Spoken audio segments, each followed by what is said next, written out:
Good evening all, and welcome to this webinar on future of HR in post-COVID-19 world. What started as the new normal has actually ended up becoming normal for us, and we are anticipating things to change forever when it comes to the role of HR and how businesses are going to see the entire change in how the work behavior, the behavior outside work, and also the relationship between work and life is going to completely change. So in anticipating now, it is all in realm of hypothesizing when we are talking about how the world is going to look like, or how the future of HR is going to be when we are talking about things to return normal post COVID-19. But when we are talking about new normal, it is since it has already become normal, it is difficult to say that HR as a function will hold itself in the same manner as it has held itself for so many years in the past. To discuss and deliberate on the topic, I have two industry veterans joining me with several years of experience behind them. I am joined by Shri Nihar Ranjan Ghosh, who is currently the president of the human resource for Emami Limited, the flagship company of $3 billion Emami Group. In his previous assignment, Nihar held the responsibility of executive director, corporate human resource at RP Sanjeev Goenka Group. Nihar was also a founding member and executive director, HR for the retail sector of RP Sanjeev Goenka Group for over a decade, with responsibility for Spencer's Retail Limited, Music World Retail Limited, and Outborn Paint Cafe India Limited. He graduated with a master's degree in social work from Indore School of Social Work in 1985 and was a gold medalist for his batch. He's a seasoned HR professional with nearly 3 decades of rich and diverse experience in multinational corporations, family-managed conglomerates, federal agency and academic institution in India, Asia Pacific region, and Middle East region. His critical management and consulting assignments span FMCG, food processing, petrochemical, engineering, retail, IT, and knowledge management and healthcare sector. I welcome you, Mr. Ghosh, in this webinar. I also welcome and introduce Dr. Asit Mohapatra, who is currently Professor of Practice at IIM Ranchi. He is a production engineer with postgraduate in management from General Raj Bajaj Institute of Management Studies, Bombay. He has done his PhD in business administration from Aligarh Muslim University. He has more than 35 years of work experience in the areas of human resource management, industrial engineering, and quality. He has worked with several reputed Indian and multinational companies in different industry segments like manufacturing, automobile, chemical, pharmaceuticals, retail, FMCG, financial sectors, services, IT, textile, and supply chain. He started his career in Tata Motors as an industrial engineer and at Jamshedpur plant, and then shifted to corporate HR at Mumbai.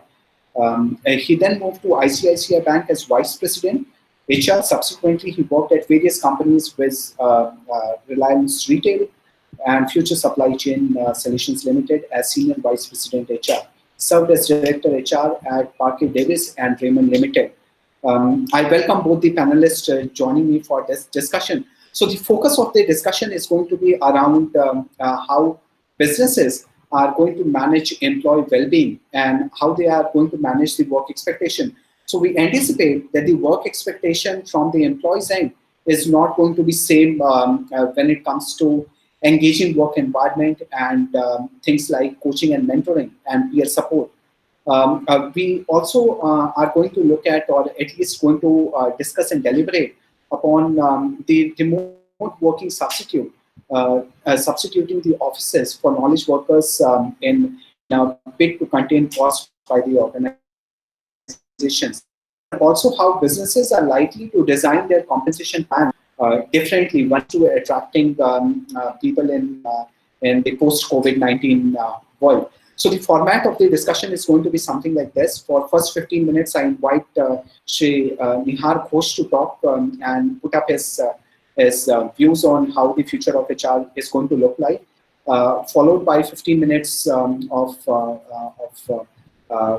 views sharing by Professor Mohapatra, and then next half an hour towards the question and answer. I request all of you to mute your mic, and also put up your comments or your questions on the chat section of the window opened in your on your screens. So I invite Shri Nihar Ghosh to start with his views on the HRM post COVID-19 world. First of all, a very warm thank you, Professor Pandey, for inviting me to be part of this webinar. A very warm welcome to my dear friend Asit. We've known each other for almost 2 decades now, and been part of the fraternity for much longer. And a very warm welcome to all the students. I'm very happy to be part of a webinar for IRMA, primarily because I have a strong connect with IRMA and NDDB. I worked for NDDB for 3 years, 1990 to 1993. Many of my very dear and close friends were professors at that time. And I also had another link because I came to NDDB after having worked at IIM Ahmedabad for about 4 years as a research associate. And many of my friends and colleagues there then came and joined IRMA as faculty. So living in 2 adjoining campuses, there was a very close bonding. In fact, for all those 3 years, practically every evening I spent was in IRMA campus. So I have a very strong connect with IRMA as a fraternity and IRMA as a way of life. Being part of the cooperative world for a strong 3 years, and which had a very positive impact on my professional career and life after that. And I especially worked in the era of Dr. Kurian as chairman and Ms. Patel as the managing director of NDDB. And Mr. Tushar Mehta, right? He was director at that time. Or Tushar Desai. Professor Tushar Shah. Professor Tushar Shah. Tushar Shah. Yeah, Professor Tushar Shah. I'm so sorry. Tushar Shah. Yeah, that's right. That's right. All right. So coming back to this seminar topic, I think it's a new world that's emerging in front of us, and all of us are trying to, play this role of being somebody who can read the crystal ball. Right. So the funny part is that all of us are trying to depict a new world with the experience of past. Okay, which I don't think is a very good to define how the future is, because while you can draw experiences from your past, but you can't forecast your past or extrapolate your past into the future, and that's precisely what's happening. Having said that, the lessons learned in the past on managing adversity, on managing difficult scenario does come in handy. And some of us who've been through some of those turbulent times in the past couple of decades or more than 2 decades would be able to visualize some of the stuff and changes that's likely to happen. I think the first thing that we are experiencing en masse, primarily because of the lockdown, is working from home. Now, this is something that has been practiced in bits and pieces, and primarily in industries which were focused on individual-centric knowledge work, whether it's academic or whether it's a field of IT, there is a substantial amount of work from home that happens. But for a brick and mortar organization like ours or many others that I've worked for, this is a new experience, and none of us have actually a barometer to tell people which way to go. So we are all co-explorers in this journey together. But the fact is, there are certain basic fundamental changes that has happened in the last 8 weeks that all of us experience, and I think going forward that's going to get magnified. First is having trust on each other, because you are not going to be seeing each other face to face. So if you are doing a piece of work which has large amounts of coordination to be done with multiple other people, and you're expecting them to provide you the input for finishing your part, I think if you begin with a framework of distrust, then you're going to get distrust. people are going to fail you and not support you. But if you begin with trust, people will respond to trust with trust. That's the intrinsic human quality. And I think that is something, while it's always been there for something good to believe and follow, this is now when it's actually being put to practice more than ever. The second part that's happening is, being kind of programmed to work in a physical setting. When you work from a virtual setting, I think first thing that hits you is loneliness, right? Because you don't have the intercom next to you to pick up and call somebody, walk across to go do a meeting, call for a team meeting. I mean, even if team meetings are happening, they're happening like this seminar.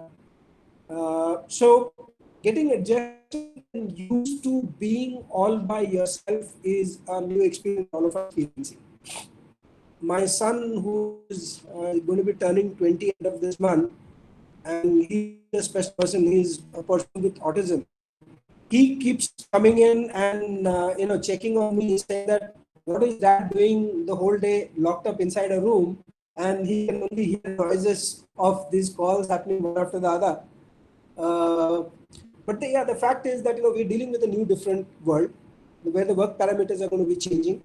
We're also learning to use various platforms and technologies. Now, the current platform, this Google platform, is something that I'd never used before.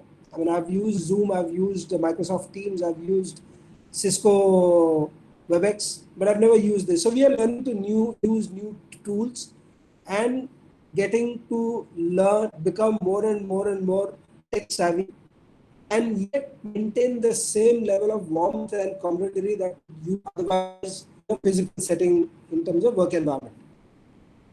So this is the first fundamental change that's happening, that we are connected, yet we are disconnected, right? Huge amount of dependence is on the technology connectivity. In fact, I live in Kolkata, and we've had a very severe storm day before yesterday around the same time, and that has kind of left behind a lot of devastation. And the entire mobile power network, I'm one of the fortunate ones who's been able to get connected back. In fact, I called Professor Pandey in the afternoon that, look, I'm just keeping my fingers crossed, and I hope I'm able to get connected back. So, so depending on some of this public infrastructure is going to be very, very important. While my office has given me all those tools, but at the end of the day, those tools are dependent on a service provider, either whether it's Airtel, Vodafone, or Jio. So learning to live with these mix of permutation, public platform, trying to navigate your way through is going to be a way of life. Something very interesting that we've experienced in the last 6 weeks is we had people actually leave us who had resigned, and their last day was during this last 8 weeks. And we've also had colleagues who've come and joined us and been off the block without having met anybody physically. So this is a new experience that we're all going through. And I think as an organization and as sets of people, and I keep speaking to multiple groups of fellow professionals in multiple such platforms over the last several weeks, and everybody has the same kind of story to tell. Mr. Pandey, would you like me to cover anything else and go to those points at this juncture, or you would come back with questions to us?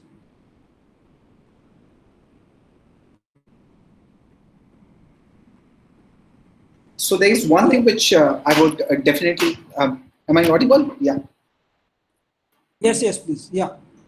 Yes, so there is one thing that please. I would definitely want you to touch upon right now is, do you think that working remotely is going to be very, very much a normal thing, when you are also expecting that if you are asking somebody to join remotely and then maybe putting that person on board, is also going to be a measure of cost containment. And as you highlighted that, well, trust is going to be an important factor. You start with trust, and then trust breeds more trust. Yeah. So if that is something which is coming up upfront, you do not really want people to be sitting in those cubicles and working on your workstations right from the day one in the office space. that may be one of the things which can end up becoming a very normal thing, especially for those who are working as knowledge workers. Do you think that it is going to become very, very normal and maybe just a routine stuff? Oh yes, I think, see, while all of us have contemplated this in the past, and we felt it's not practical, because we are a brick and mortar company, and this virtual stuff is only for the IT guys who are the programmers and code writers. They can sit all by themselves and do that job. Typically those are jobs which are individual contributor jobs. So people manager jobs are something where you need to see people physically. I think that myth is being broken, and having experienced this in a very sustained manner, and I'll give you some statistics. Today, in reality, it's only about 35-40% of my field force is actually on the field. All right, primarily because of various containment zones and red zones and work permits not being issued to explore the market. But I'll tell you, for the month of April and ongoing month of May, YTD or MTD, month of April, we actually closed 96% of our budget, which was, of course, a revised budget given the reality of the market. And this month to date, we are tracking almost about close to 89-90%. So the realization has come that, do you really need to be out there to get things done? People are virtually reaching out to partners, trade partners, retail outlet, primary sales, secondary sales. All that is happening virtually. Okay. So having experienced that, this obviously discussion. In fact, we had a long meeting last week in that if this were to be a way of life for longer period of time, what is it that we need to do? So, in other words, in a very cost-conscious world today, having tasted blood, and I'm saying very vivid words, organizations are not going to let go of this opportunity to save a piece of cost, which otherwise you got to incur because you have to create a physical infrastructure. So we would, in coming months and years, will see organizations going into org redesign to identify which are jobs which needs to be done in a physical setting with other people around, and which are jobs which can be done from home. Even if a job requires certain amount of working with co-workers, is it required every day? We have lost connection with Shri Nihar Ghosh. I request Dr. Asit Mohapatra to take over from there and kind of. A very good evening to you all, and sincere apologies to these participants who have been waiting for this. I want to really thank Dr. Pandey for hosting this webinar. I've been really looking forward to this. I want to also thank Dr. Shashwat Biswas for connecting me with Dr. Pandey. I'm delighted to have Mr. Nihar Ghosh, President HR for Emami, as a co-speaker. Mr. Ghosh has given some insight on the topic. I will bring before you not only my experience by interaction with various corporate leaders, having worked for more than 36 years in 7 industry segments. I also have been interacting with a number of faculties, having worked in 5 IIMs in the country. I have read also research publications of 3 big 4 consulting companies to understand the insight about it. I will bring before you quickly. If I'm fast, please tell me, because I've got a lot of material to cover. So, as you are aware, companies have issued detailed guidelines how to work in the near normal situation, and also the physical distancing, everything. But what is important and pivotal is the HR's role is become more and more critical at this point of time. They are one of the primary role should be to ensure physical and emotional well-being of their employees. They also have to maintain a delicate balance with the management, because management look for cost reduction, employee redeployment, and if they call right sizing.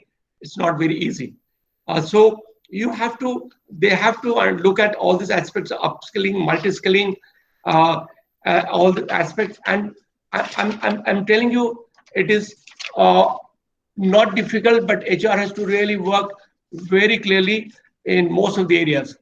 So I will dwell on each one of them one by one, but I just want to start with the hiring strategy, of which will be one of the concerns for many of the participants. This is now an employer's market. If there's an employer's market, there'll be more demand for specialists over generalists. So more than the qualification, the right skill for the job will matter. I was listening to a webinar yesterday where one of the top persons who is working in the field of talent acquisition, he was telling that if people are freshers, then they need to add lot of new skills in the digital area, analytics, AI, automation, robotics, etc. Because in this digital era, what will be required is how to manage things in the digital space. I'm sure many of you will be doing that. If not, take this opportunity to do that. And for people in the mid-career, as well as people who are in different stages of the career, they need to really look at critically their profile, the CV, and the CVs has to be tailor-made. In the event that some of the people have called me telling that they need to get a job, I need to refer to them to some companies. I would say best thing is they need to look at their profile critically, which are the segments they can work. And if possible, this has worked for me, I'm telling you it's worked. They should write to some of the chosen corporate leaders and a very clearly tailor-made, defined biodata as well as the covering letter. If you write to HR heads, very difficult, they will call you. When you write to the CEO or MD of a company, they will at least tell HR, this biodata looks quite all right, there is a gap here in this skill set, why don't you call for interview? First level is how to get a call from the companies. So even that this is applicable to freshers also. Most of the freshers now, even including IRMAs, they come with the past experience. And so they can leverage the experience, they can leverage their summer trainings wherever they are undergoing. So it is a lot of work on resume writing, and it, if possible, take the help of a standardized resume writing services like Naukri.com and others, and look at this thing. Many times I've seen when HR people don't write the profile properly. And the guy was telling almost 80% of the profiles were not up to expectation. Span of attention of the senior person is only half a minute. Not even that to look at the profile, either put in the yes or no, call for interview or not. So look at those things which will be important because it is essential that you should get a call. And there are jobs, don't get panicked. Jobs are there, but jobs are there in areas where the management wants the people to come. The job is somebody has to give you the job. One can't push oneself for a job. So look at areas. And if I've been really looking at some of the segments where other day Sanjeev Vikchandani, who is head of Naukri.com, is the owner, he was giving a lot of ideas about how people can become more employable. So look at those aspects. And it is essential that I will, recruitment part, I will summarize like this. Relook at your resume, add skills which are relevant at this point of time. A lot of digital platforms are there to learn. All the massive open online courses are there. Please reskill yourself. It's essential, and many of the things around digital platforms. When you look at the training and development in the organization, management is going to look for return on investment from the HR. No longer those soft skills programs which will happen because as per the calendar one has to do. So it's essential that HR has to focus first on technical functional skill upgradation, which is tangible and gives the return by making employees more productive. And there should be more and more thrust on online learning through massive open online courses. Compensation is an area where everybody is concerned. My prescription is there will be more salaries which will link to variable pay. So that fixed component will come down, doesn't matter. Rationalization of allowances will happen.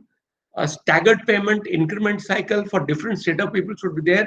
Maybe junior level people can be paid in a particular month, and after some couple of months, whatever the fund is deployable. Remember, owners, entrepreneurs, or anybody, they are for profit. So they will reallocate the allocable surplus, what is available to them. These are the fixed costs. So companies will definitely do. The HR has an important role to play here. They have to counsel the employees to work for less salary wherever possible, rather than losing their job.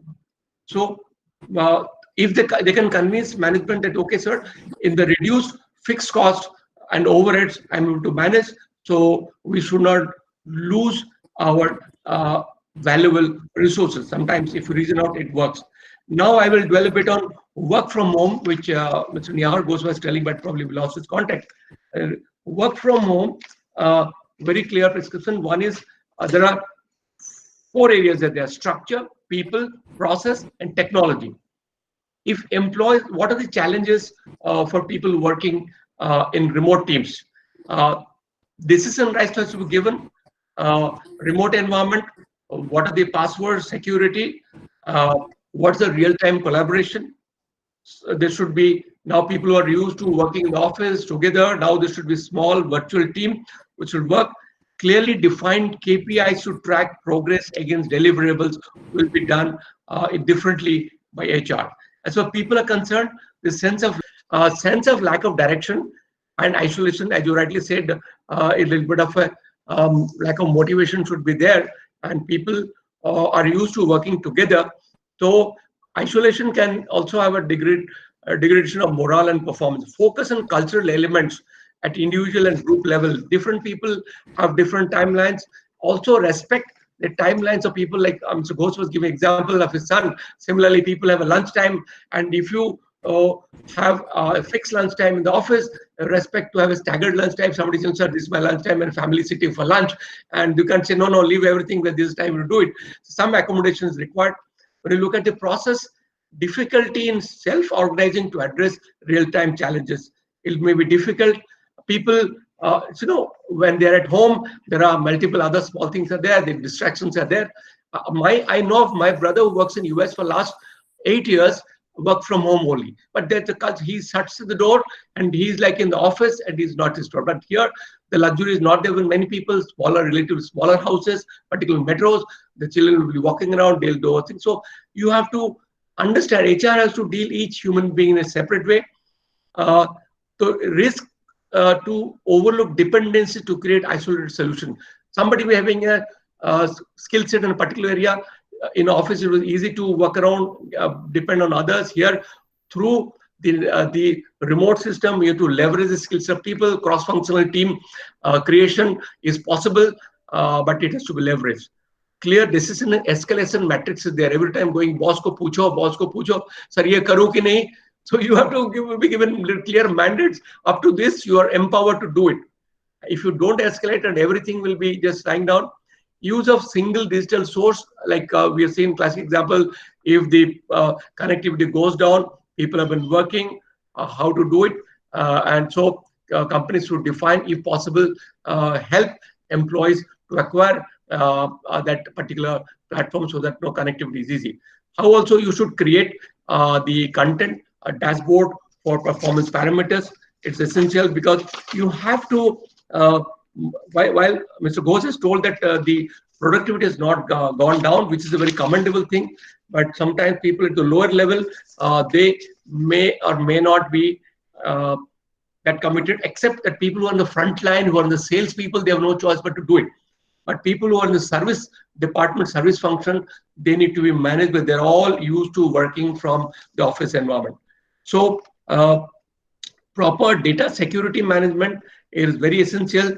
How we manage that will be important, because there are many confidential data which employee has to work from home, and how do we take care of that? That is an area where the IT has to collaborate and work.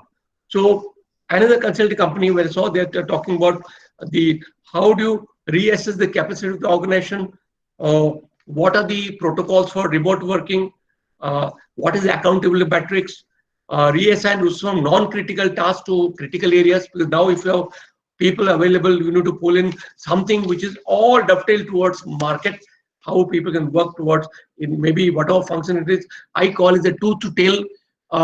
Anything which is directly contributing to the production, manufacturing or output is tooth. Rest all are tail. That way HR is a tail. Even vice general manager, vice president, they are all tail. They need to also work. Earlier they were, the superstructure was only demanding work. Now everybody has to also contribute to do the work. As you become senior, you are used to only expecting and clearing doubts, giving guidance. It should be much beyond that. Cost impact will also is an important thing. Even while cost of travel is reduced, what happens to seminars, conferences, and also some of the network. Take an HR, National HRD network where people used to go and learn from each other, also network. Those are questionable things now. What is the reimbursement policy for employees, home workers, equipment, use of internet bandwidth, all those things? Let's look at it. What is the policy on paid, unpaid leave? Every people are there at home most of the time. What happens to the leave situation? That also have to look at. Then clients have to be informed about remote working arrangements and motivate employees not to prevent burnout. Some of the people who are talking, they're telling we are in a lockdown system at home, but we have really fagged out. There is no end to closing time and starting time. Every time we feel like boss calls us, are you at home?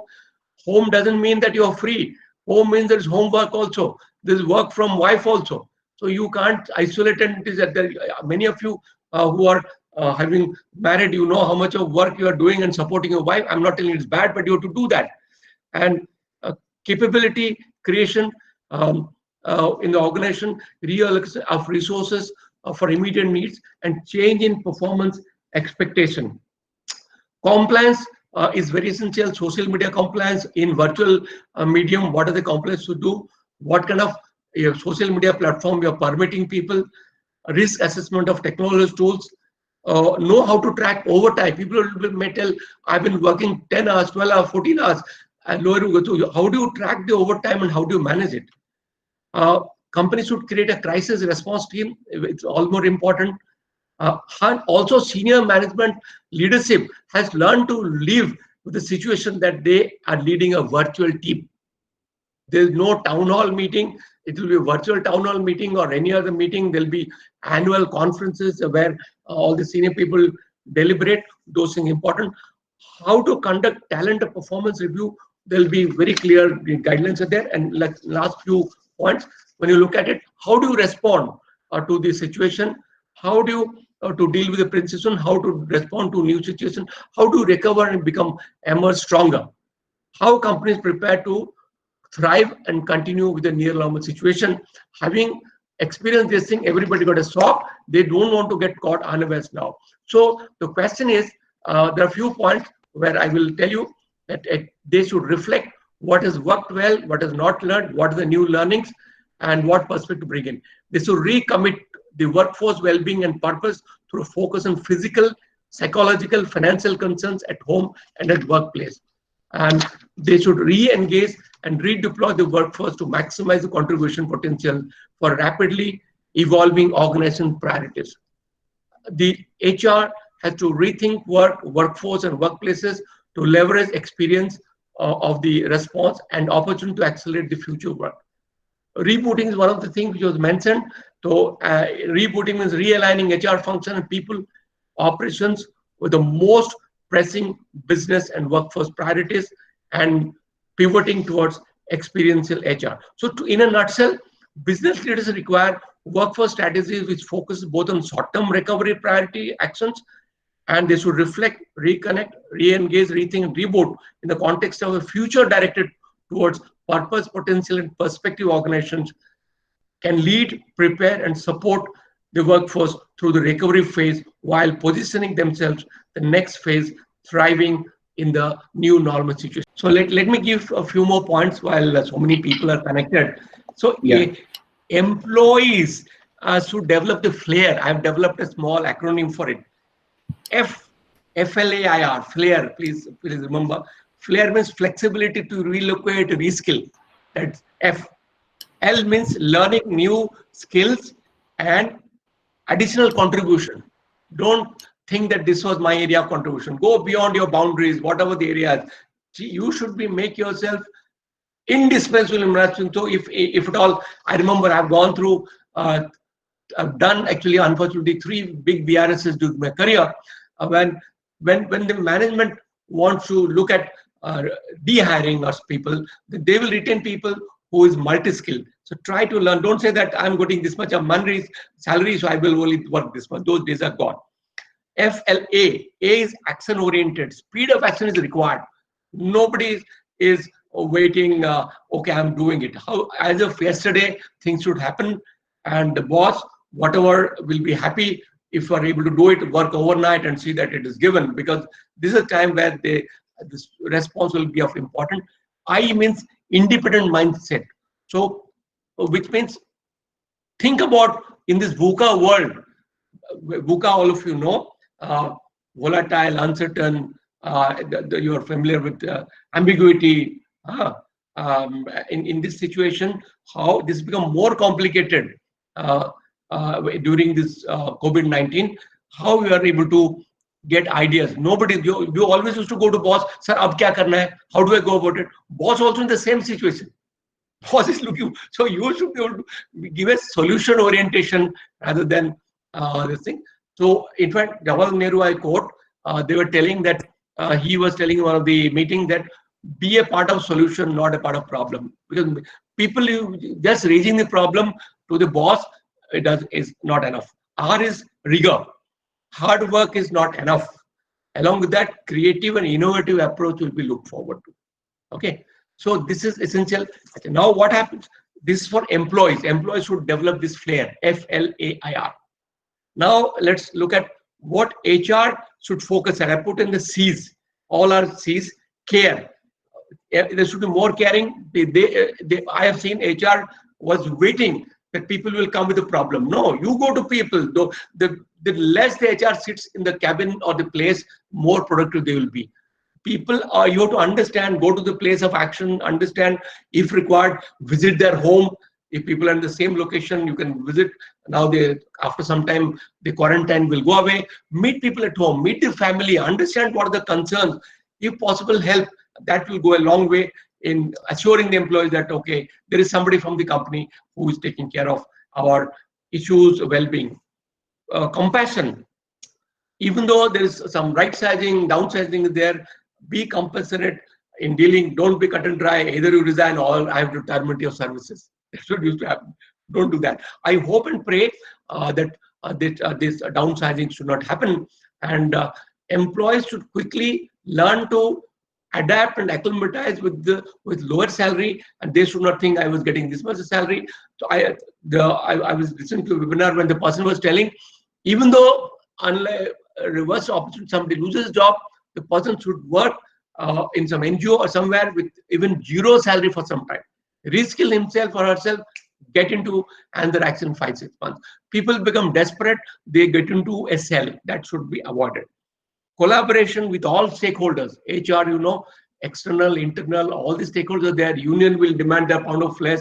While they know that something is not possible, management tell, I don't care, the productivity, reduce so many people, not required. So it is a very tough call. The government guidelines will be stricter. So all this, they have to navigate and see that done. Communication is to be very transparent and open. Just sending a email and telling that that is enough. No, I would say over communicate. And I would add one point here, active listening. It's important to listen to employees and understand what is going on in their mind rather than telling. You may get a lot of brilliant ideas from employees how to run the organization better. Each person is capable of getting new and new ideas. So harness the collective wisdom of people. Have a contest through mail. Now in the lockdown, they tell people, give 3 ideas how we can do things differently in the organization. Ask the people, they'll be excited. Have a competition, give some token award to them. You can't even imagine the kind of suggestion you get from employees. This is the power you should harness. Very essential. And Competency development is essential. You look at what are the competency gaps are there. One clear competency gap is definitely bringing in digitization and online L&D. Make it mandatory for people. I know for sure when I was director at Raymond, we used to tell you have to learn online. Nobody used to do that. We created something called e-Gurukul. Then we thought, if you clear so many, we used to have these small modules. They can do it any point of time at home, and we used to tell that there's a passing mark. If you pass, clear so many courses, then you are eligible for promotion next grade. Once that kind of thing comes, people are ever ready to do it. So bring in some such things that you have to not only do that, to read the course, you should also pass the online questionnaire, then people will be doing that thing sincerely. Change management, run programs for adapting to new changes, or the desired changes. Very nice changes, very nicely spoken about. What are the changes? Go to put a dipstick, ask people what change they need, what are the organizations they need, marry both, find out 2-3 areas where the focus area is there. How do you bring in the change? And that way, let people be the champion. HR should not lead that process. You make champions out of employees. I repeat, employees should there, you should be the facilitator. There's no brownie point that has to be taken by the HR. HR should be the gatekeeper. HR should help facilitate things happen wherever they are required, and they should ensure that the change, then there is ownership by employees for this change, not a thing thrusted down that is cosmetic. Employee will tell that HR is trying to fulfill their KRA, that's why they're doing it. Then culture piece also is a thing. People are telling this company culture is good, this company culture is not bad, not good. How do you define the culture in an organization? Each and every employee defines the culture of the organization, and many times it's top driven. So while we can't change the style of the top people, but if every employee, if you have 1 or 2 subordinates are there, they become the boss, they become the universe for the employee. Can you permit a culture? Can you at least send a smiley? Office we used to tell, create one small card. I value your contribution today because you called up and give the idea to me. Create an e-card and immediately write the name of the person, send it to him. At the end of the month, tell people to add up all the e-cards and reward the person. So people are, see, for every employee, what is important is acknowledgement. Don't you think we all want acknowledgement? But why we should do miser in acknowledging other people? Why? Why can't we do that? While in the office, I tell people walk around and smile, but here you can always tell the people to smiley. At least tell them. Maybe it has become very common because in WhatsApp everywhere it turns and turns. People just smiley. You can create something differently and tell them. I write one line that I am very happy, or I feel elated because of this help of yours, and ensure that people get acknowledged, get rewarded. Creativity is one, we are talking about it. Some environment, how do you create an environment of creativity and innovation? You will get noticed when you come out with different ideas. So for that, first thing is, don't penalize people for making mistakes. Do not. Because if you don't give that environment, people will always, boss ko puch ke karo. Because either way, boss will question. So once people do, and of course, tell people not to make the mistake again, learn from the mistake. Because the person who doesn't work only will never make a mistake. Person who works only, he may or may not make, if he missed out something or some new thing come the way. So ensure that people should work towards coming out with some innovative idea, creative ideas. You have all those things which you are doing online, but on the job, you talk about the value engineering, or you talk about 5S or Kaizen. While these are all physical activities, you create something where you have the cross-functional team, self-directed team, where people can collaborate with each other, come out, make a cross-functional team solve an organizational problem virtually.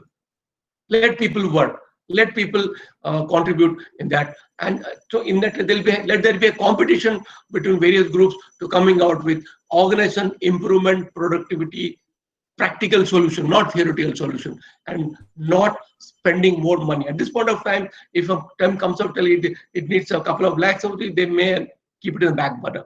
Look at it. And community focus. We all live in the community, so it's important. See, so many people have gone through such bad times. We are lucky and privileged that we're sitting at home and doing it. So people have no choice. So can we not also co-opt some of the communities, some of the people? If you look at your environment, your universe, who are the people? The maybe contract labor. The easiest thing is we remove the contract labor. What they do, how do they get the job?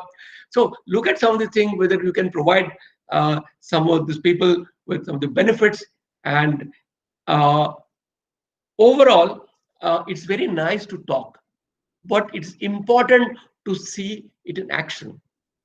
Make people responsible to come out. And in our Indian situation, whatever is not rewardable, people keep in the back burner.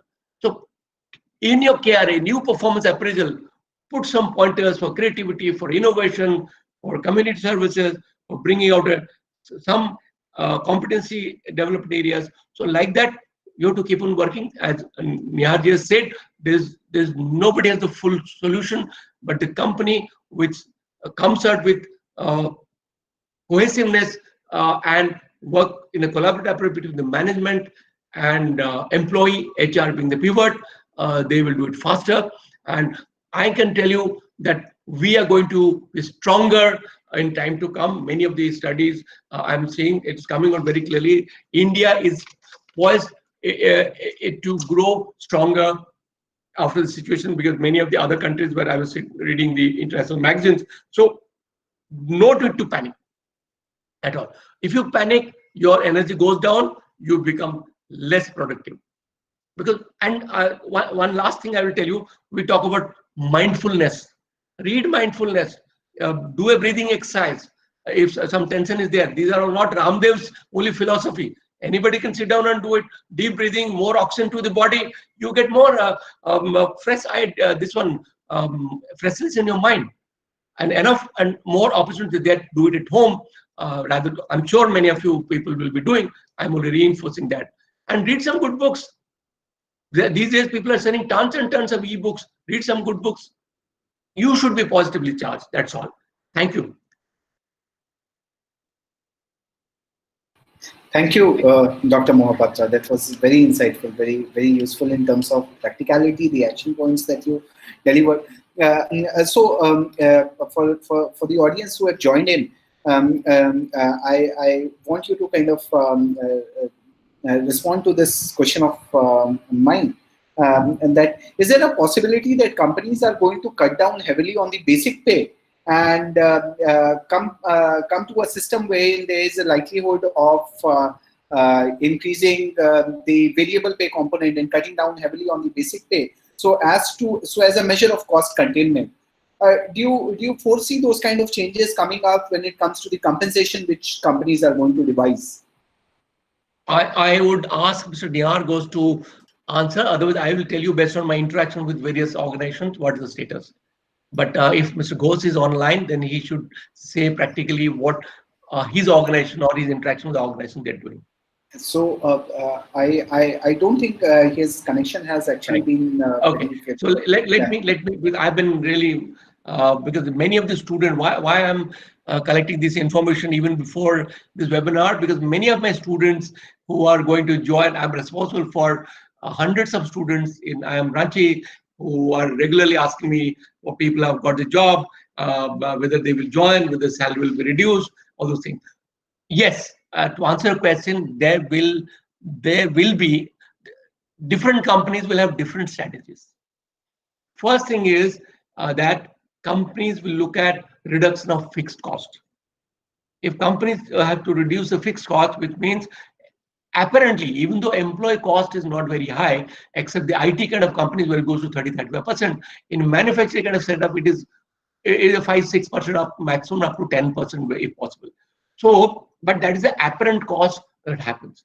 So it's there. HR plays an important role. I gave during my presentation how HR can work with management to ensure that the salary should not be reduced. If reduced, it should be staggered.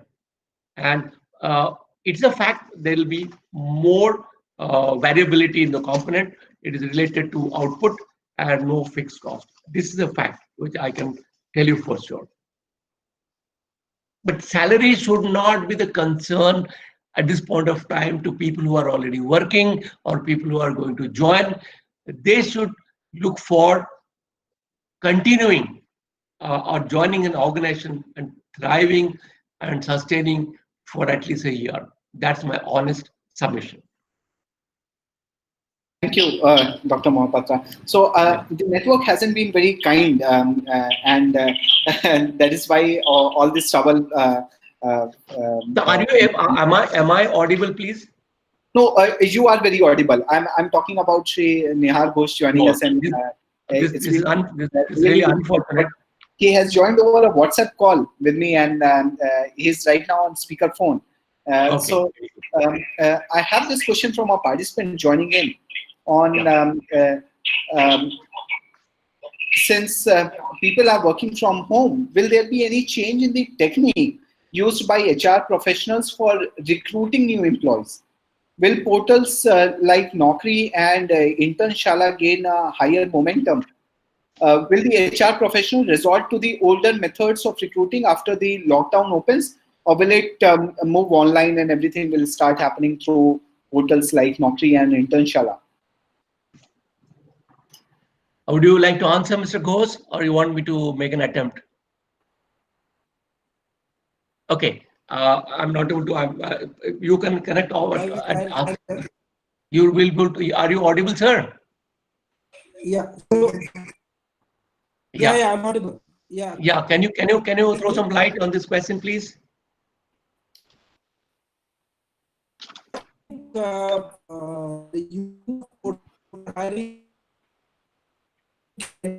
Virtually something's already been happening. I think I'll only see the percentage of that kind of usage is going to go up and up.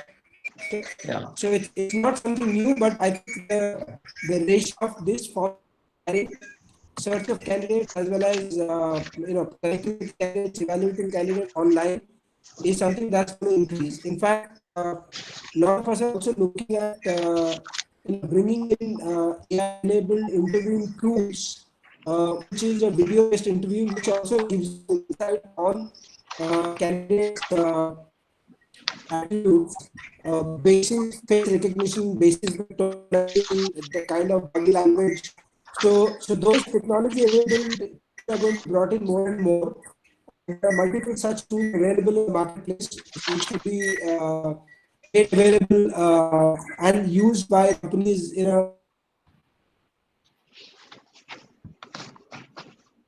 Yes, it is a fact that the biodata, but Naukri.com may not be the answer.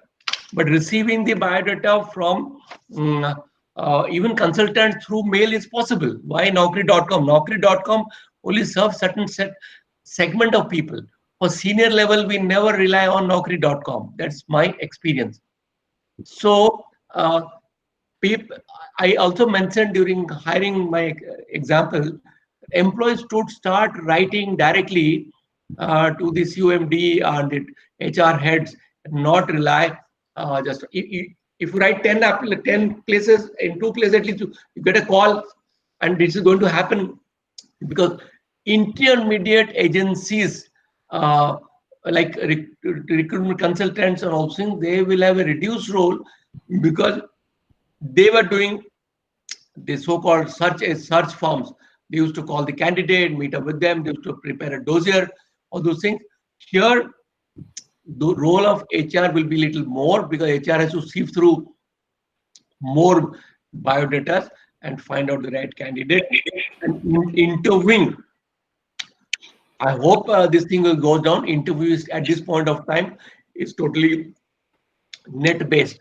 In fact, to tell you honestly, give an example, we are going to have the selection for the HR group of more than 70 people from tomorrow onwards for 4 days. We are doing everything online, interviewing more than 2,000 students across India and going to shortlist them. Earlier, there used to be a group discussion, personal interview, a written ability test. All those things are getting converted to an interaction over net. Yes. Any other question?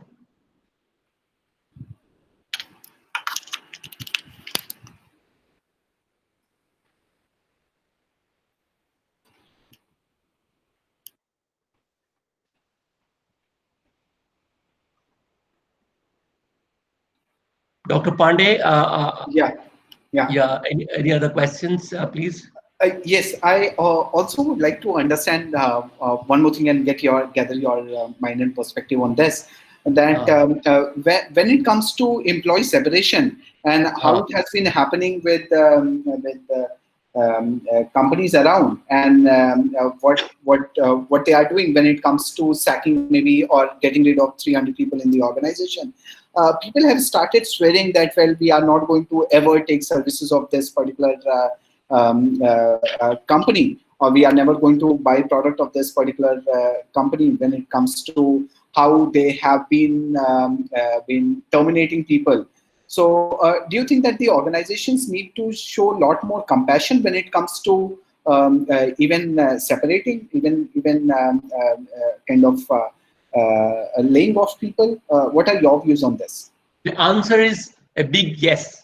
But the fact remains that India is a very I have clear examples. I don't know that I can quote the names of the companies, the big companies, where we are told overnight to remove people, even though company had no apparent reason to reduce people.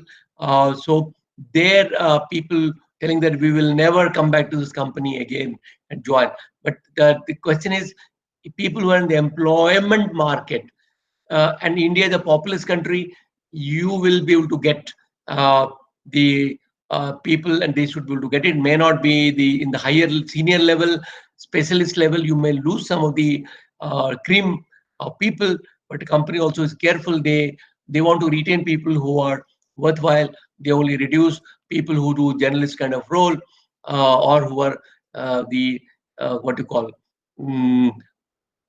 who are dispensable. Recently, Swiggy came out last week with, I was reading the report with telling that the owner, CEO, he told that with a heavy heart, this is the saddest day of my life. I'm dehiring 1,100 people, but I want to tell you that he's sweetened, telling that, look, they will give 3 months separation benefit, and after that, for every year of service completed, it's like a VRS kind of thing. 1 more year, 1 more month of extra money. Our team inside will help in outplacement of people. So if it is inevitable, a company is not able to manage the dynamics, then it should be compassionate. You should treat people with dignity, because they are the people who are your ambassadors. If you don't treat them well, they will not talk well about the company. That's a fact.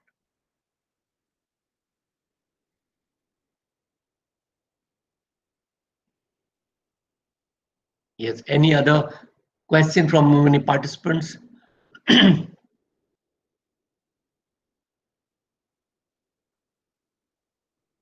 This one.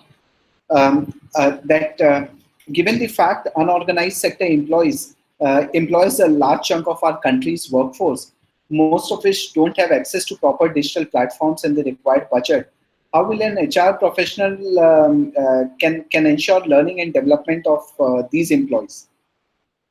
Offer learning opportunity to approach people who are specifically called for them. But that's the unfortunate thing today. As it can be more resources at our disposal to be but at this juncture, we see resources and then disponibilities, despite some of their weakness. I don't think that's something that we would be doing. I actually want to come back to something else I wanted to speak in the earlier part, which is around what kind of a compensation structure and contracts that companies would be offering employees. I think this also gives out an opportunity for organizations to explore in its potentially new design of work, jobs that does not require people to be permanently be in office in the permanent role. So companies are going to be starting to look at jobs and opportunities which can only be required for a short period of time. When you bring in a person on a contractual basis, on a fixed term contract, the person either comes show up on few days in the week and does that task for you and goes away, which is in today's jargon, it is called the gig worker. So the gig worker coming into workplace is now starting to accelerate across sectors in a much bigger way than it's been happening in the past. So companies are now going to be questioning whether you need a role which is a perpetual requirement at workplace every single day. Okay? Yeah. So new org structures are going to be looking at such activities inside an organization and be questioning the leaders inside organization, saying that in your process, which are intermittent roles where you don't need somebody's presence on an everyday basis, and this can be turned out as turnkey projects to individuals who are highly specialized. And this has, I think, benefit for both. So the point that I'm trying to make is for the younger professionals who are now getting into the world, you may not necessarily have to look at your career the way our careers have been. That you went through a journey of hierarchy over the last next 20, 30 years. That might not be the reality for you guys. Okay, you guys need to be looking at your own career journey forward in a very different model than what your parents or some of us seniors who've had so far. Because it's going to be such a dynamic world, so you might have to move into a plug and play world where certain portions of your career you are actually a gig worker, certain portions of your career you are a full-time worker. The second part is that there is going to be large-scale skill redundancy that's going to happen because of disruptions that's happening in the industry, in business models, in the required skill domains. Okay, so unlike our generation, which could survive with the skill sets that we acquired for a 3-4 decade long career in the same line of work, that might not be a reality into future. So the tenure of a particular segment of skill possibly will be very short. So you will have to start incubating expertise into multiple domains into future. So if you start as an HR or if you start as a marketing, it is not necessary that 10 years hence you will remain a marketing person or a HR person. You might end up being something else. And point I'm trying to make is you need to have mental flexibility to make those adjustments and switchovers in your own career. Otherwise, you will go through huge amount of personal trauma. But the fact is that is what is going to be reality. So what you start out as, you might not end your career as the same professional in the same line of work. And this pandemic has kind of made it very, very evident that disruptions of various nature, if an industry is by itself is going to get redesigned, if the knowledge field is going to get redefined, so any expertise or accumulation of knowledge that you've had in that field is going to be of redundancy. There is a change in the way that field was organized. So I think that's a flexibility that you need. Second thing I think I would want you to be very, very vigilant is that unlike our generation of managers, this generation of managers need to get in their own personal lives of economic independence very early. Okay? Yes. Yeah. So that come this kind of disruptions, you are able to deal with them more effectively. Yeah. I mean, I will give my example. I started working in 1985. I'm Ahmedabad, then next 3 years at NDTV. Until that, I didn't even know the concept of what is called savings. Yeah. and 8 years of my work life was gone. All right. Yeah. Now that's the kind of, our world was not a disruptive world. It was a world where you could predict your future. You could, aspire for your own life to grow in a hierarchical manner through one ladder. This career, your careers are going to become like that subsidy kind of a thing. All right. Yeah. So be prepared to gain economic independence in terms of self-sustenance as early as possible. So make wise investments, indemnify yourself financially as early as you can. The other point that I would like to make this generation, and primarily something which is getting triggered out of an event like this, is that you also may not have the luxury of a career of 30, 40 years in the same line of work. And there's something that I drew reference to a couple of minutes back as well. Your lives are, work lives are going to be much shorter than what we've had, primarily because of the disruptions that's coming, plus the intensity of work that you will experience vis-a-vis what we experienced is going to be so high that either you will get fed up or burnt out or get disinterested in that line of work. Okay, so sustaining yourself like what we did 30, 40 years into one domain might not be a reality in the case of professionals who are starting out today. So you're going to be looking at a shorter career span, and I would possibly foresee, if you've had a career of 25 years, that is equivalent to what we've had in terms of 35 or 40 years long career. Because it is going to become very demanding and extremely intense. Right. Yeah. So I think these are some of the points that young professionals who are getting into the world of work have to be extremely, open to and welcoming of. So the characteristics that you must nurture, one is that of flexibility, which is going to be very, very important. Quick adaptability. There are going to be newer learning areas that are going to come up. So you have to be open to learn them very quickly and adapt yourself into that mold. Please remember that, and this is something that I'm drawing from my own experience, opportunities don't come and knock on your doors again and again. All right. And opportunity is a very impatient animal. It will knock only a couple of times on your door. If you don't open your door, it will go to the next door and knock there. So the first open door that it finds, the opportunity will enter there. So please be cognizant of such unannounced opportunities coming your way. And you would be very surprised that most often than not, opportunities will come to you in a disguise, in a not very pronounced manner. So you got to be aware of what those opportunities are and how you need to grab them with both your hands.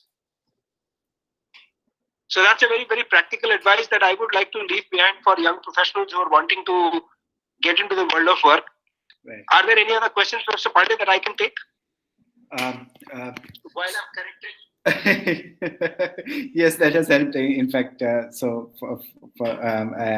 think these action points, especially for the people who are going to be joining the workforce now, is going to be the keywords. Especially when you are giving a call for agility, especially when you are talking about being adaptive, being maybe the entire concept of gig economy and the gig working is going to be applicable for generation which is going to join the workforce now. That is something which is very, very important.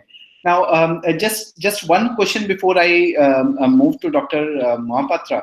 And while you are still connected, do you think that the entire system of peer support that we often see when people are sitting next to next in cubicle within the offices, do you think that these kind of peer support, if it were to move virtual, what kind of shape it is likely to take? Initially, there may be a little bit of uncomfortable situation, but people will start to learn to live with the situation. It'll be a hybrid kind of situation. I don't visualize a situation where people will never meet. They will meet once a week or twice a week, kind of situation. Like New Zealand has told that now every 4 days a week you'll work. Some companies will tell, okay, you work from home, but you come on every Friday or every Monday. So that is going to happen at that point of time. This will work. I don't think people will. If you're staying apart, the bonding becomes more. So I don't find a situation where people will lose that touch. Yeah. Yes. Mr. Ghosh. Asit, can I come in here, please? So Yes, you're most welcome. I love leading and managing.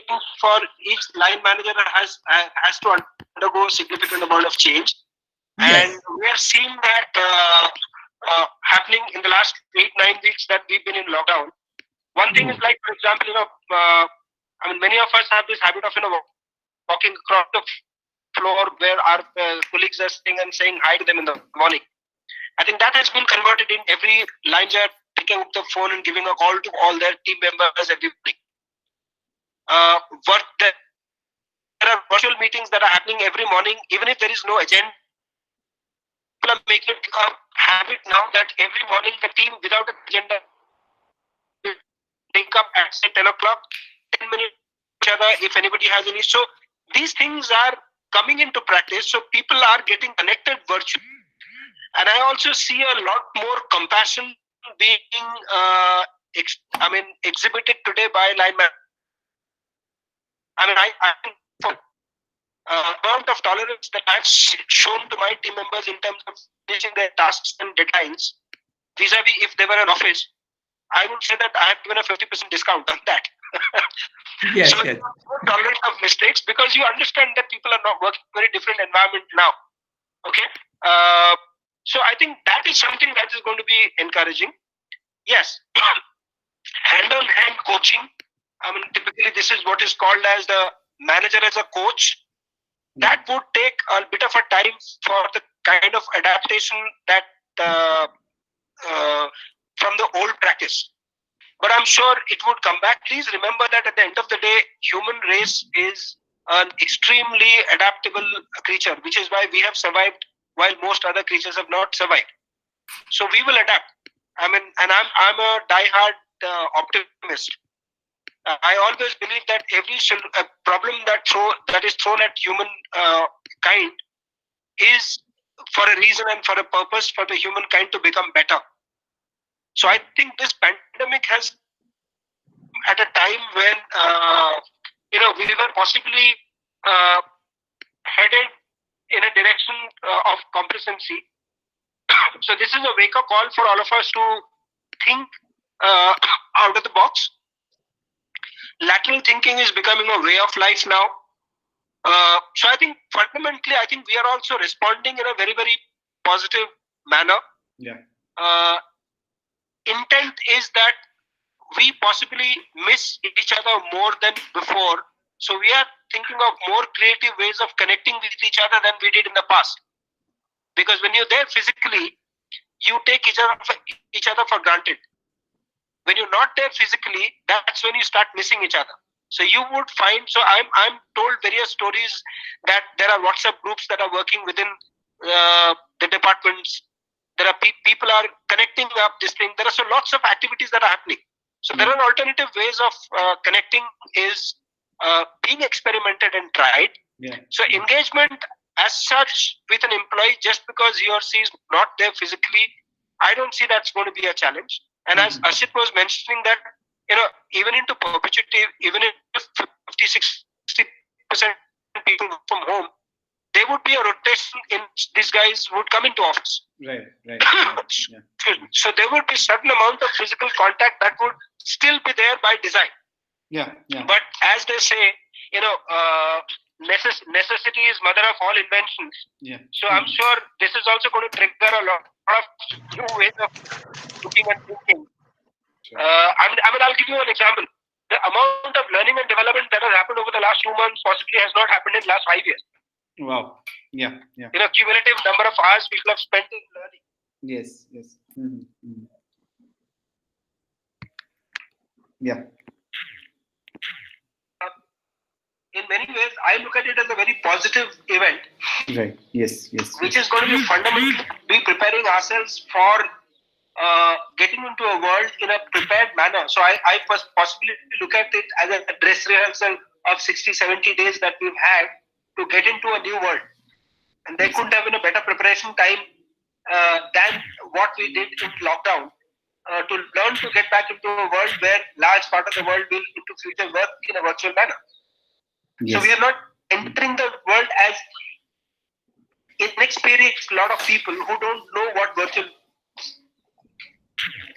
Yes, possibly it is the progression to entering a virtual world. Yes, so possibly it is a window into future, how the future workspaces are going to look like. So it is maybe it is also preparing us slightly ahead of time when it comes to what the workplaces and workspaces would have looked like maybe 20 years or 15 years down the line. That is something which we have started inventing now itself. So maybe this is a window into future. That's right. Yes. So I think this is in a kind of jump-started the future by a decade. Yes. Now, otherwise, in a natural course of action, some of these changes would have taken almost a decade to turn around. Yeah. This situation has necessitated that change to happen overnight. Yes, and for all kind of organizations. Yeah. Everybody, yes, all across. Yes. Professor Mohapatra, do you have anything to add to this? No, not really. He has told very nicely, and I only support his contentions because people will definitely be adapting to the new normal, and that will be a way of life. It already happened for many people. Thank you so much. Welcome for adding to that. Do we have any questions from the guests who have joined us for the webinar? And any questions from the guests? If you have, you can unmute yourself and ask the question straight away to the speakers.